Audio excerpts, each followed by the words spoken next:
Dear Cosmo Babies, this week we are going to be talking about where the hell is your money going? This is a question that we get super, super often and that we definitely want to dive into, talking about all the money that you pay for upfront for school. Let's break it down and talk about where it's going. I'm your host, Annie MacArthur, and I have my co-host with me, Russell Mays, and we have a super special co-host with us today, Erin Gray. She is super duper special because she is also my business partner with the Hair Nerds and with Scissor and Moth.social. Welcome, Hello. Erin. Hi.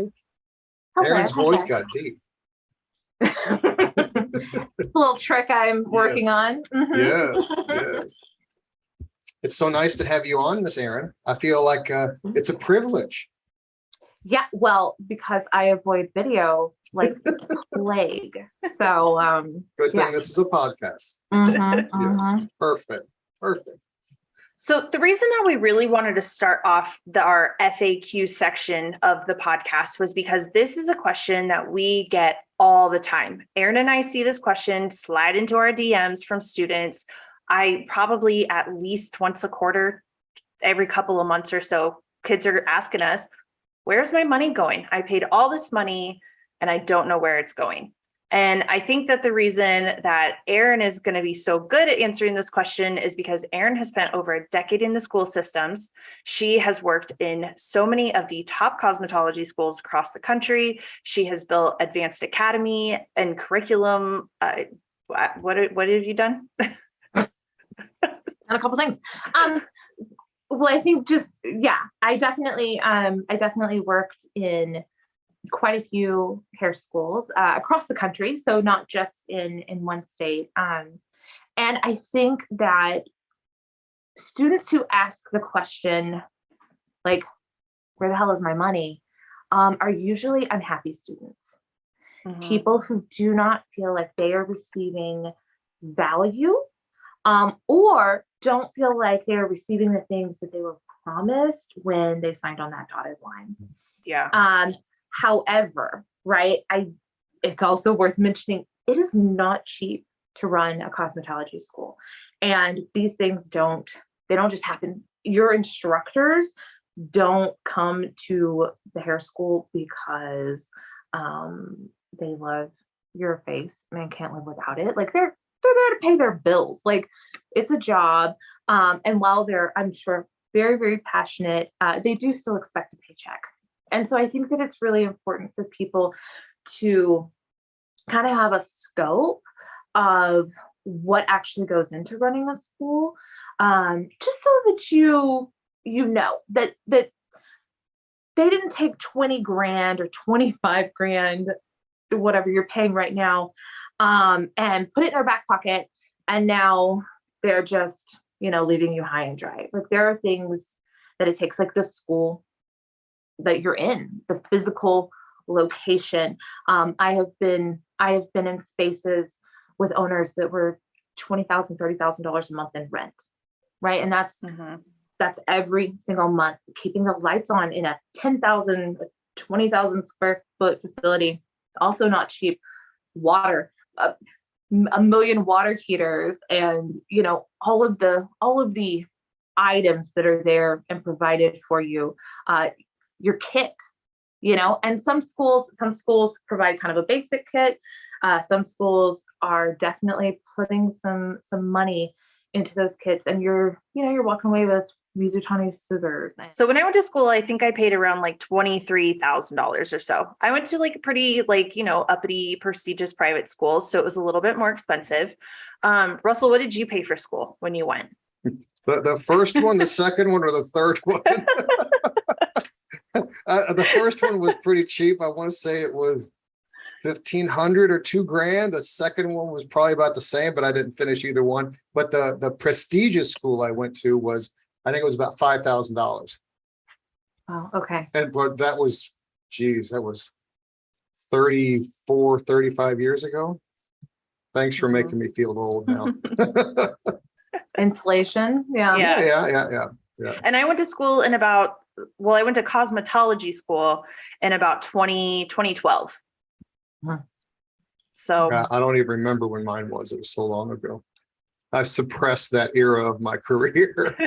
It's probably 86, 87, 80, I don't know, something, yeah, 88, something like that. that's when I was around when I was born. Wow, thank you. I feel so good about myself. I have been lying about my age and now it's going to catch up to me. You say, you're not 39. I celebrate the anniversary of my 39th birthday every year.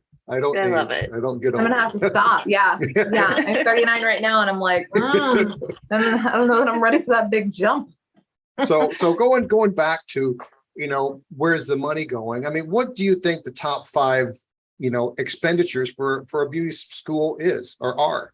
Yeah, absolutely. I would say number 1 is your facility, just brick and mortar and all of the maintenance and mortgages and rents that it take to house, 100 students at any given time with electricity and water. Number 2 is absolutely your staff. And it's not just the instructors that you see. You've got front desk. You have the people who actually are making the school run. So whoever's doing your job placement, you've got somebody doing social media. You have somebody taking care of your financial aid. And those positions are where you really start to get into some dollars, because you have to pay people who are certified to be able to do that, to do NACIS compliance, and even your admissions people. I mean, that's where part of your tuition goes, is the salary to admit other students, beyond you, just to keep the doors open. And not to interrupt here, but when I was running my own salon, it was always the governmental side of it, the taxes and the licensing and the taxes on top of taxes.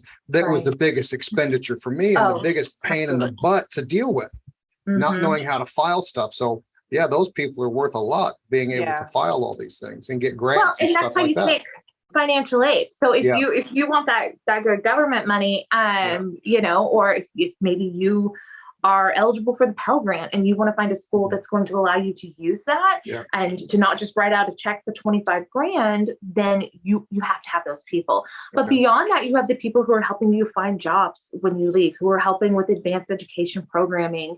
It really does take your people who are making sure that the state knows that you've been to school those 2,000 hours or those 1,600 hours, depending on your state, and who help you set up your state boards. Those are all administrative things that have to happen, or you're just going to school to play with hair and the state will never recognize you and you'll never be licensed. I would say number 3 is absolutely going to be like your products, all of the things that you're working with, those like kits that you're getting, just all of the tools that are needed to maintain the learning experience. And then you also have advanced education, not just advanced education for you, the student, but for your instructors.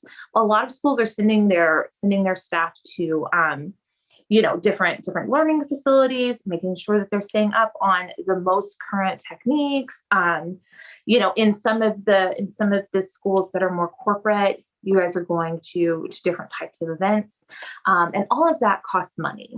So there's part of, like, when you go to a restaurant and you go to the buffet, right? The buffet offers, the black-eyed peas and the mashed potatoes and the macaroni and cheese and the fried chicken and all my You're favorite at a buffet stuff. in the South. Yes. Right. Well, I haven't been to one since Kentucky. So, okay. but I have all these options. So it would only behoove me that if I pay $20 to eat at the buffet, that I eat everything that they're offering. And if I choose to not eat something, that doesn't mean that I get to pay less. I still have to pay to cover all the stuff. Even if I'm vegetarian, I'm not going to eat the chicken. Right. So, well, and like I said earlier, I think that students who are asking the question, like, where's my money, are people who are not taking advantage of every single thing their school has to offer. You can absolutely get, even out of the most mediocre school, you can find $20,000 worth of value. You have to look for it. And you have to show up and you've got to be there and you have to make the most of your experience. So how do we change the mindset of the grumpy Russell who's in school and thinks, where is all my money going? How does grumpy Russell come in the next day and say, okay, I'm going to take advantage of this? I think grumpy Russell has to look at it like the buffet. I think that that's Yeah. such a great analogy, because it's like, I'm at the buffet, I'm going to have 4 desserts, right? So I'm going to do it all. I'm going to try it all. And again, I think it's really just taking ownership of that experience, and knowing that it's 1 year. You've got 1 year to really get everything you can from this school. And then they send you out into the world. Yeah. And they're not there anymore, So you've got a year to really immerse yourself. So while I'm at school, I've got a limited amount of time.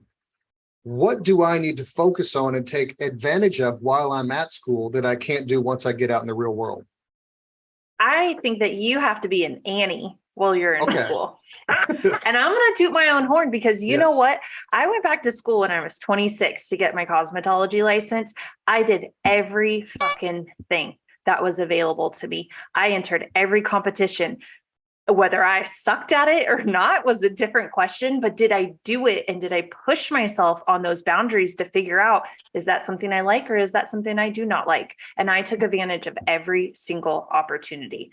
Not all of them were cheap. Some of them I had to pay for, and I had to ask my family for help. I had to, do some $5 kitchen haircuts to make sure that I could pay to enter XYZ competition and this and that. But I did everything. I made sure that if there was an available class that I could go to on a weekend, I figured it out. And you know who I got with?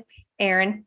And that's why she became my bestie after school, because I would go to her and I'd sit at her desk and I'd be like, what can I do? What can I do to push my boundaries and to make sure that I am taking advantage of everything? Because this is my last chance. And that was the mindset I had of like, I'm older. This is difficult. I want to get through this. This is not an opportunity I'm about to waste. And I figured it out. And you wanted to make it a career. I did.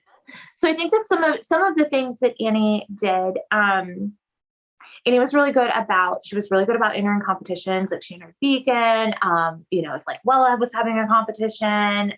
She entered those, but she also asked me like, hey, what's coming up? What could I go to? So it wasn't just the classes that I was like the advanced education I was putting together for the school that she could come to. She wanted to know, was there going to be a hair show close? Was there a salon that was doing education? Did I know about like maybe other classes that she could go to?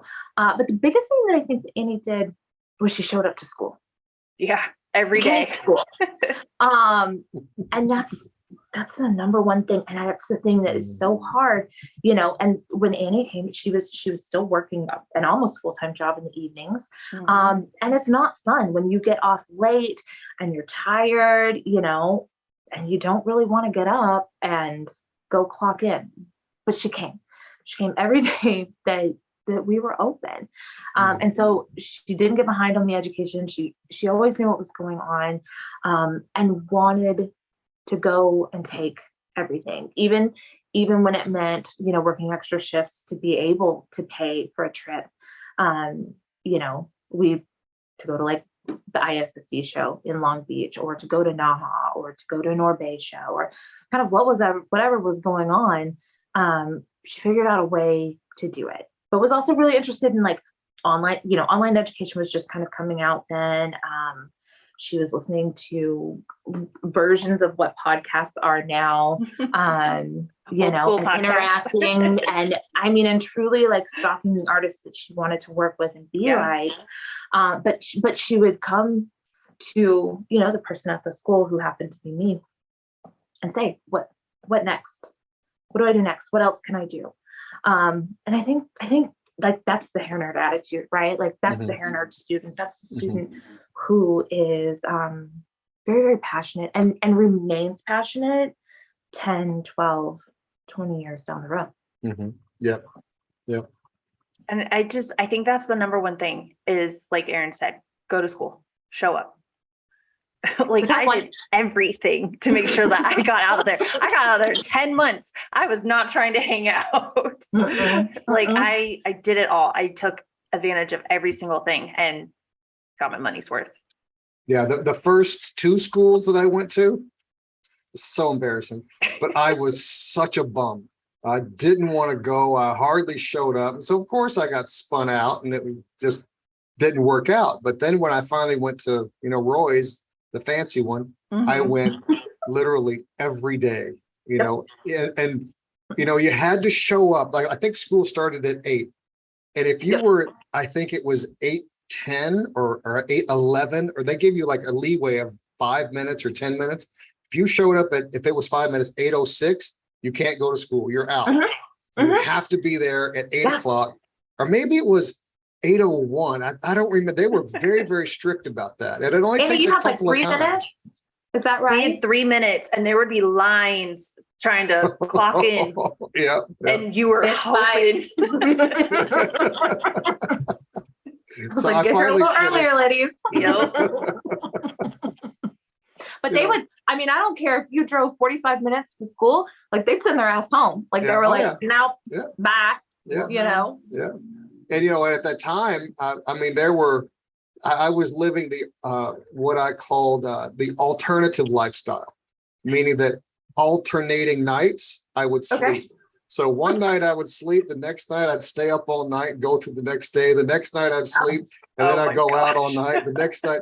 And this is from a guy who never drank at the time, never been high, never did any drugs. I'm just hanging out and just shooting the breeze and playing Atari. Do you know what that is, an Atari? Yes, I had one as a child. The original Nintendo with Mario, oh my gosh, it was a brilliant thing. So, yeah. Oh yeah. My dad, he gave me the motivation I needed. He said, look, when you go out and you stay out all night and you're going into school, you're going into work the next day, it just feels like you're going to die. You're not really going to die. It just feels like it.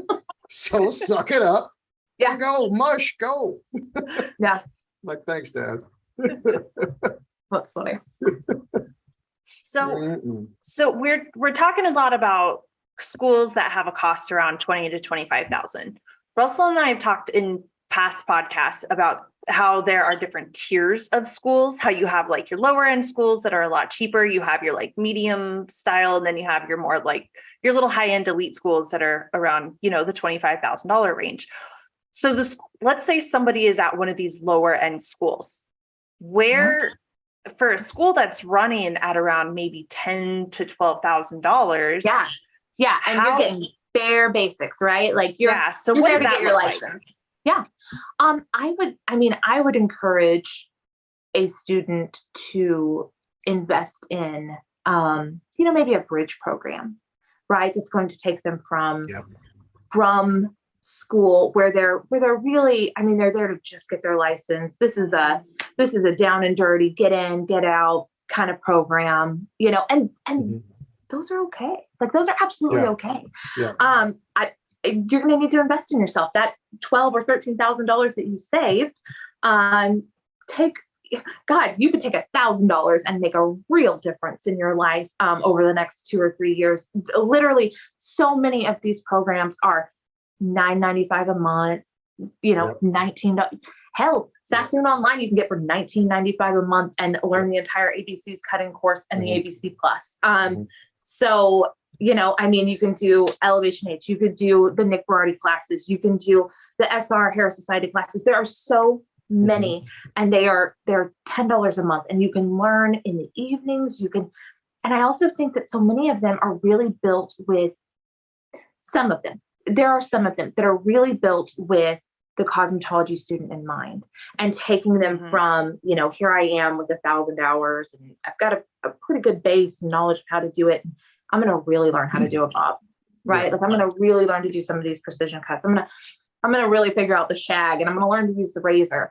And they'll take you all the way through, and they'll take you through color theory. And so the things that you're maybe missing or not getting advanced education on in school, God, we live in a world where it is so easy to get advanced education now, and it's affordable and available to everybody. You can do it on your phone. On your phone with a mannequin head, So I absolutely think that we live in a world right now where even if you're going to a school that you're like, oh my gosh, how is this even a thing? you can be an elite stylist. Like, depending on the state you live in, you can ask your school about setting up an externing program where you can get 10% of your hours in salon with different school owners that will let you shadow, and there are certain things you can do, again, depending on your state. But I think that's a really great way to kind of like get out there too. If you're in a school where you're just like, this is not the business. I think that there might be, correct me if I'm wrong, there might be a misconception that when I go to beauty school, it's going to teach me how to be the world's greatest hair cutter.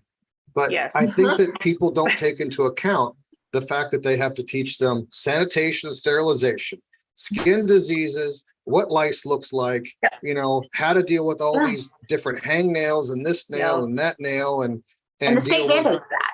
Every school in that state, I don't care where you go, every school in the state that you're at, you have to learn the exact same number of modalities and the exact same number of hours in everything. In order to pass the state board, which guarantees a certain level of safety for the consumer.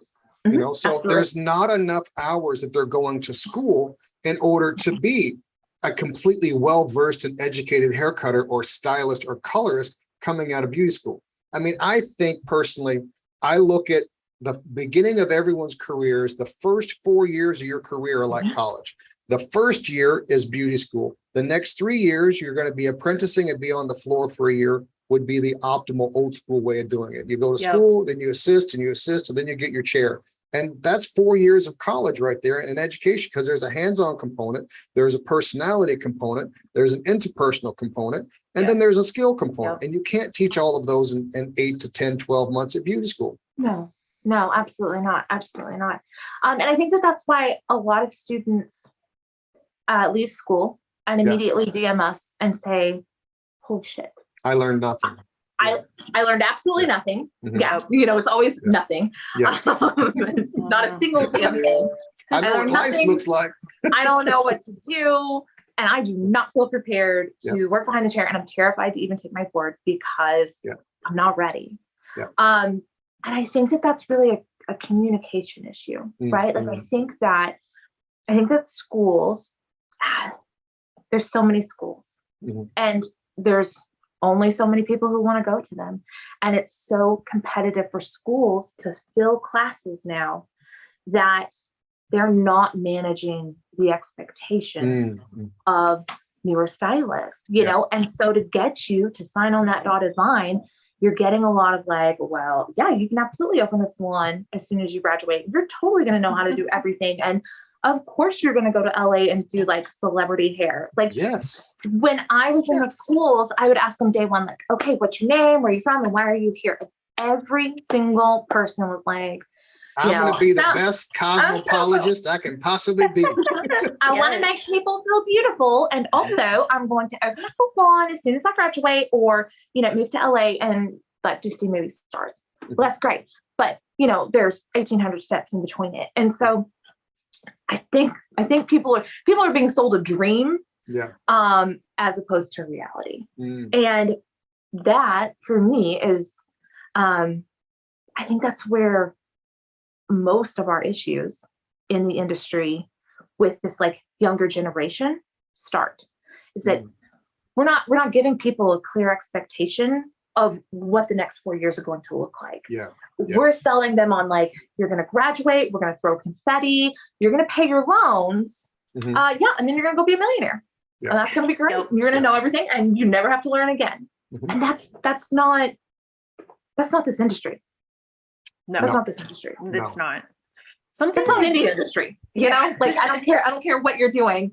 You don't leave after, 9 or 10 months, like, just totally like you're the master of that situation. So what I do find interesting, and I hope this isn't taken the wrong way or taken out of context, but the people that DM us the most about, especially the unhappy ones who are asking us questions like this, like, where's my money going? Or, any of these questions that we get in our DMs, they are from students that are going to these more higher end schools.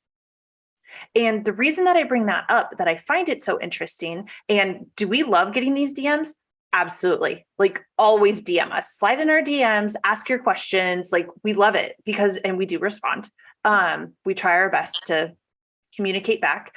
But what I find so interesting about it is that when we look at the profiles or look at the schools that these kids are DMing us from, they're nicer schools. They're higher end schools. They're more expensive schools. Corporate schools. A lot of corporate schools. I A would say lot of the that's time. probably the common denominator. They are Absolutely. School. Mm-hmm. But the reason I find it interesting is that they know well enough to have found our account, the Hair Nerds on Instagram. Follow us, like us, share us.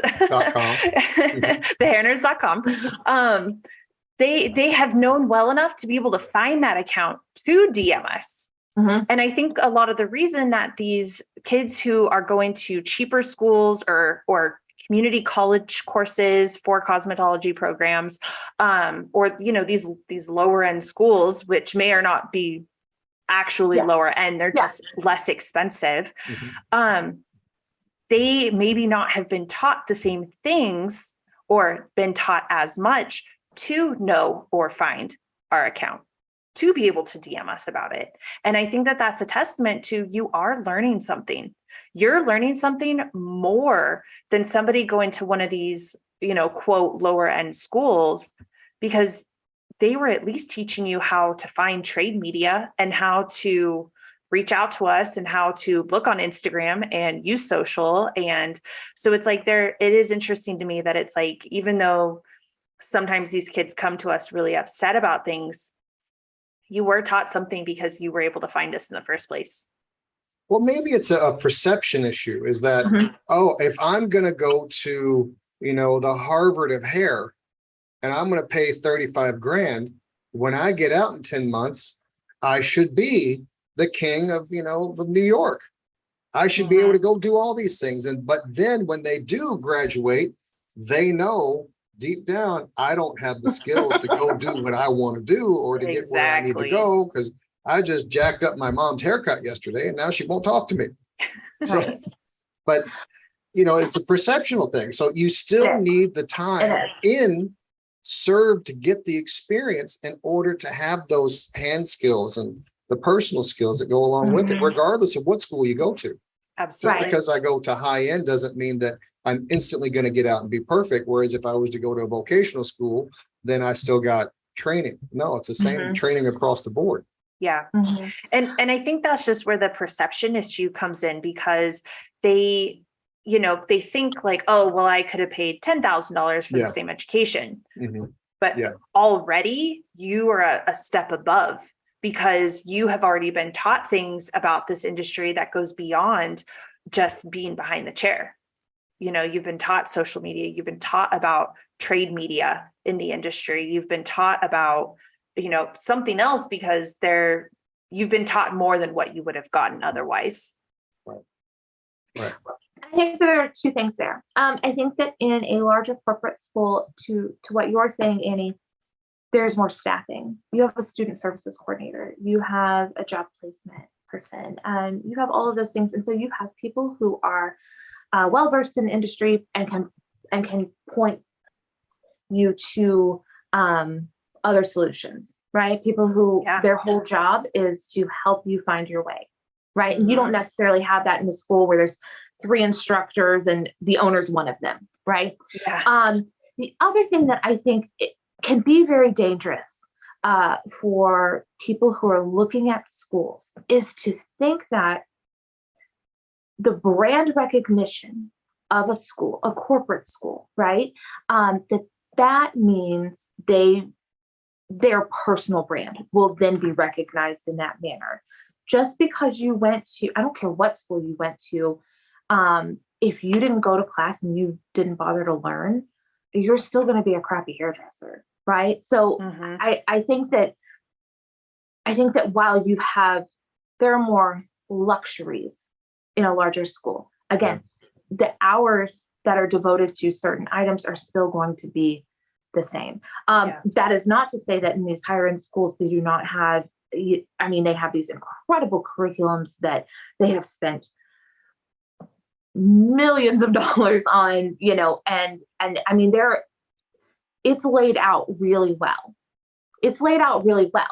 But just remember, just because your parents are familiar, with a shampoo or, a figurehead of a school does not mean that when you leave school, you are that person. You are not that person. You are still you. You are still you. So. Yeah, there's still hours that need to be served. If I can see the curriculum, the book or the video or whatever, and it's showing me how to do a one-length bob, until I get my hands in the hair and start combing it and then cutting it and saying, that doesn't look like what they just did on the video, and yet I did exactly the same thing. Well, no, you didn't do exactly the same thing, because you're missing all the little things that go along with it. You get the broad stroke, but you don't get the detail. The only way you get that detail is by time spent. I can show you, but I can't make you know it internally until you do it several hundred times. Yeah, absolutely. And going back to what you were mentioning about the online education, Miss Erin, is that a lot of times people will go on and watch, and that becomes their entertainment. They just go on and they're entertained to watch someone that's really good cut hair, until they sit down with a doll head and follow it step by step while the video is going on and pause it. Then it's really going to do nothing more than just entertain it. Maybe it will open their mind and give them like a few steps along the way, and they'll improve 10%. But if they want to improve 100%, 50%, 70%, whatever, they have to do the steps and the process along the way. So if you're going to do online education, I would encourage you to go buy you a mannequin head, and not a cheap synthetic one. Get one with real human hair, and get you some decent scissors, and go through and do it step by step by step, and start with the long ones first. Don't instantly start with some asymmetrical crop pixie. Start with the long ones and do it over and over and over. One of the things that to go off on a tangent here, because that's my middle name is Tangent. When I was learning, what I would do is I would go through, and I learned this from one of my mentors, John Delaria, RIP, is I would go through and I would do the haircut. And then I would, after I finished the haircut, I would instantly wash it and go back and do the exact same haircut at exactly the same length, not cutting it any shorter, but exactly the same length. So it would teach me to cut online. And then as I'm going and get a better feel for it, I see the subtle mistakes that I made that start to get compounded as the shape starts to get built. And I would go through and do that 2 or 3 times on the same haircut before I would move to the next one. So repetition is the mother of skill. Yeah. Well, and also, I mean, gosh, you can really get your little more bang for your buck. Absolutely.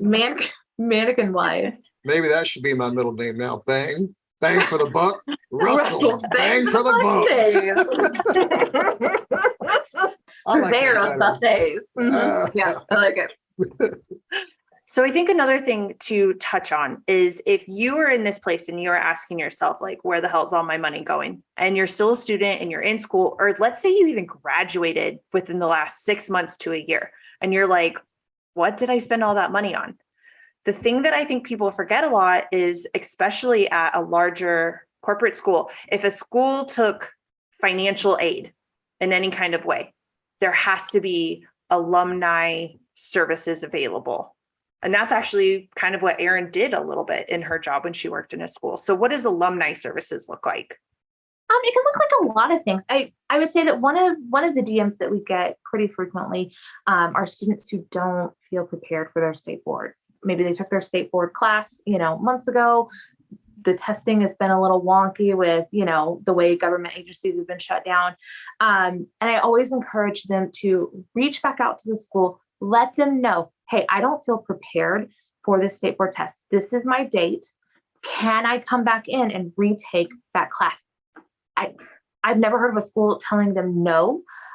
Schools stay open and are able to take government funding based on their passing rate and their placement rate. And so those two things have to maintain a certain level for them to keep taking money.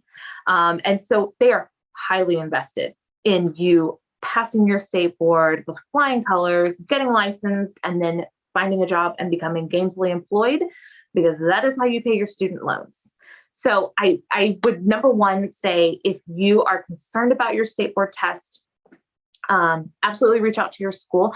I have heard of students who maybe went to like a lower end school, and they just were not at all prepared. And they reached out to a corporate school, or they reached out to one of these like larger, more prestigious family owned schools. And, for $100 or whatever, they've let them come in, and take classes. So there are options there. Mhm. I would say, if you went to a school that takes financial aid, so you filled out a FAFSA, again, they are invested in you finding a job. And so there's always going to be placement services. In fact, there have to be placement services to maintain their accreditation. So what to does be that able mean, to keep placement paying. services? Well, it can mean a lot of things at a lot of different schools. Like some schools have amazing people who are helping in alumni services, and some people don't. And so sometimes it's just like a Facebook group where like they'll like randomly post, like Great Clips is hiring, Euro's hiring. If you want to work at Massage Envy, there looks like they're hiring too. And you might have a couple of leads. However, the squeaky wheel gets the oil. And so call the school. Make an appointment, show up. Like if you are at someone's desk, they're going to help you because they don't want you to be at their desk anymore, right? Like they're going to help you find something. That was not the case with you, Annie. I wasn't just helping you to scoot you away. But it's like, you've got work to do. You know what I mean? Like you've got things happening too. You've got 100 students to take care of. If you are working in placement, you are constantly calling salons. And so they should have a list of people. They should also have a list of salons that they are, not partnering with, but that they're close to. People who they do place those students who, if you're looking for an assisting program, talking to them about those things, but also like homerooms. I think when you're a student are such a great way to gain those outside resources for when you're an alumni. Talk to the salon owners who are coming in, follow them on Instagram, DM them throughout, the time that you're in school. And then I think always just remember at the end of the day with schools, you're the customer, you're the school's client. And not that they work for you, but they are required to help you because they took money in exchange for that education and help. And so I think you just have to remember that when you go to someone and you ask them in a really genuine, kind of humbled way, like, I'm struggling with this, can you please help me? 99% of the time, you're going to find the resources that you need. Just don't be an asshole. I'm gonna put you at the bottom of the pile. Well, a lot of times, yes, the school is there to help, but there has to be a certain amount of self-motivation to go and do it. And yes, I'm afraid. Yes, I don't feel prepared. That's normal. Everybody who went to beauty school felt the same way. Right. So you're not going to feel prepared. You're not going to feel like you know everything because you don't. So you go into a situation where the expectations are lowered. And then whether that be a quick service salon or you go into an apprentice program, and there's the beauty school has connections in all of those. So just go and make the effort. Even if you were to just go walk in to every salon in your town and do the resume. We talked about this before in another podcast. Have your resume prepared, look prepared, go in and just meet everybody. That takes you miles towards, you gaining a career. So it's amazing what a little personal responsibility does in the big picture of your career. Well, Beyonce isn't going to call you the day you graduate and say, "Oh my God, I've been waiting. Like, are you ready to go on tour with me? We're so thrilled that you graduated. Like, come aboard." She called me, but I overpriced myself, and she said, "No, I can't afford that." But you learned, right, Russell? You learned. Yeah. Lower, my price a little bit just to get in, and then to the moon. Right. Now, is there a limit for how, actually distance wise, how far a school will help a student? Like, let's say, like Erin, you live in Northern California, and a student, let's say, goes to school there and they want to eventually get into LA. They want to work in the movies. They want to work with celebrities. Is there a physical distance limit that schools should or should not try to help with? I mean, I don't think so.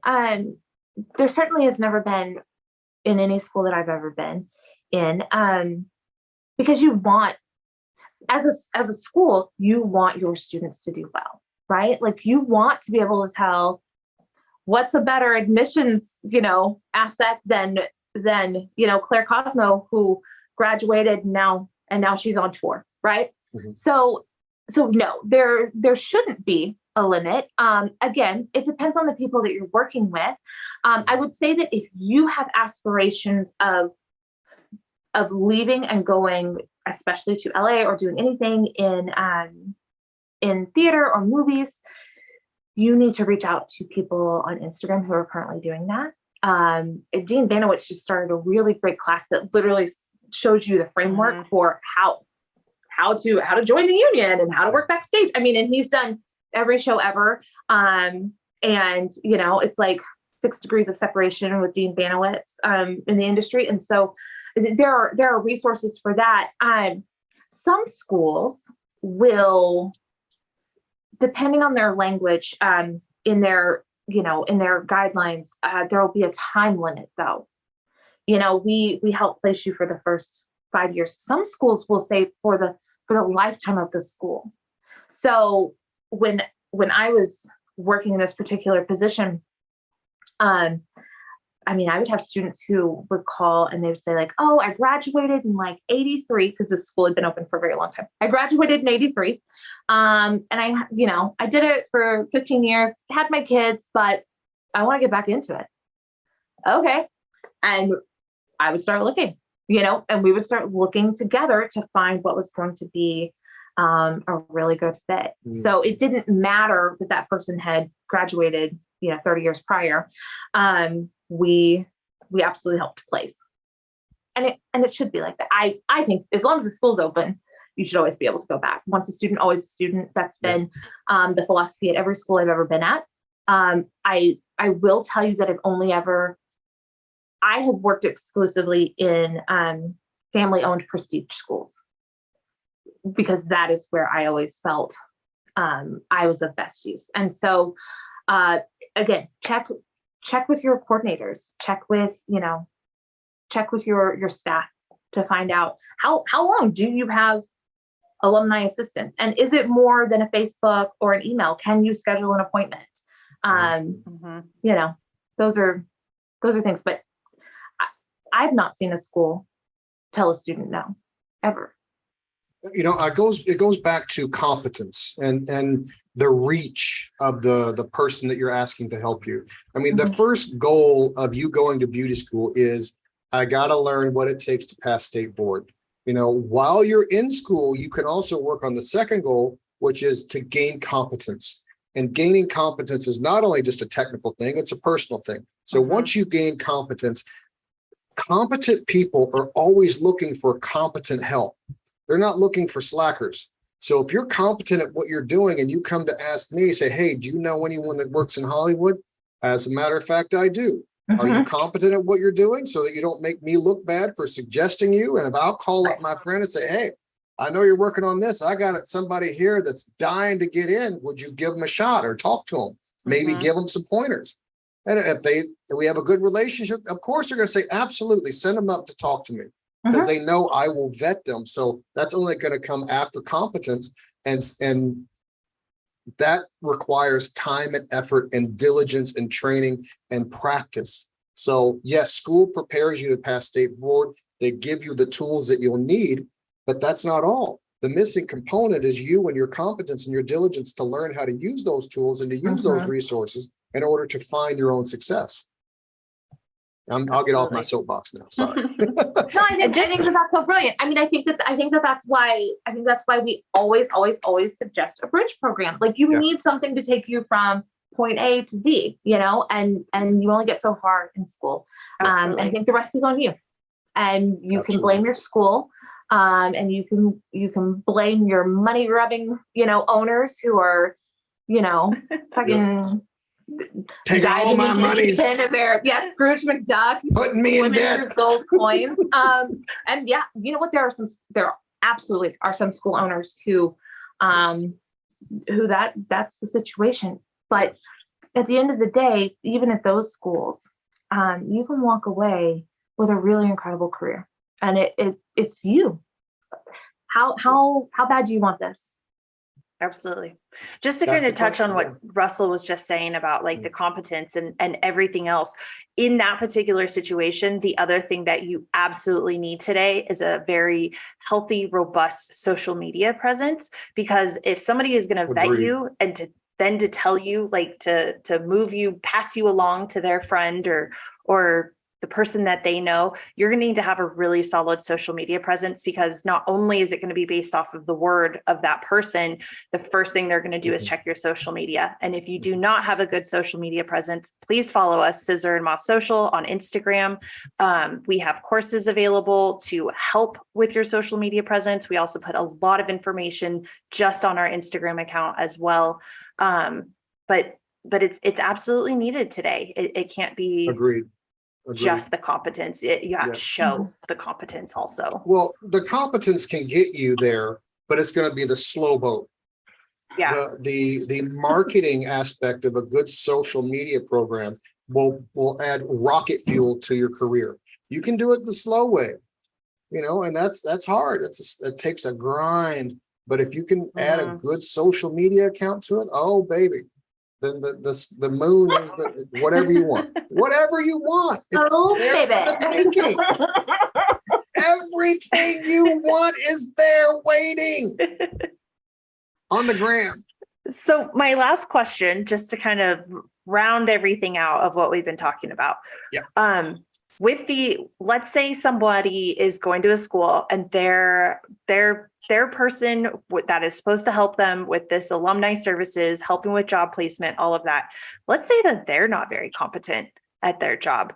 What would be the tip you would give someone, Erin, who is just striking out big time? Nobody is doing it right, because there definitely are some schools out there that are not.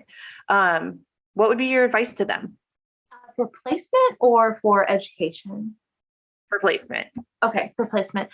Instagram is your very best friend. I think that you need to look at, if you live in Phoenix Salon, check out that hashtag, follow it, make sure that you are finding salons and vetting them yourself, places that you think you might want to work. And then you're gonna have to put your big girl pants on and really take matters into your own hands. And you're gonna have to reach out yourself, or find people. Maybe you have friends who went to school, or you're a hairdresser, which is how I think half of us got into the industry, right? Like you're a hairdresser at 13 or whatever. You're gonna have to look. You have to look. If there are classes in your area that you can go to and get a feel for what those salons are actually teaching, and you can walk in. I mean, you absolutely can walk in, but I would definitely always suggest to reach out through social first. And again, have a great social media account so that they look at you and they see you're serious, and you look like someone who might fit into their salon. That is a profile that they will engage with and help, as opposed to, it's pictures of you at the club. Unless they're a club salon, I don't know. But yeah, make sure you fit their vibe, and then you got to do research. Do your research on them. Well, we have come to the end of yet another brilliant podcast. We'd like to thank Ms. Erin for coming on and give us some insight on the running of a school and how expensive it is and where our money is actually going, and also for the discussion on what it really takes to transition out of beauty school into a successful career. So I am Russell Mays, and my co-host is Annie MacArthur. And thank you, Miss Erin, and we will see you next time. So please give us a review on Apple iTunes and on Spotify podcasts, and we will see you next time. Peace. Bye. Bye, Erin. Bye.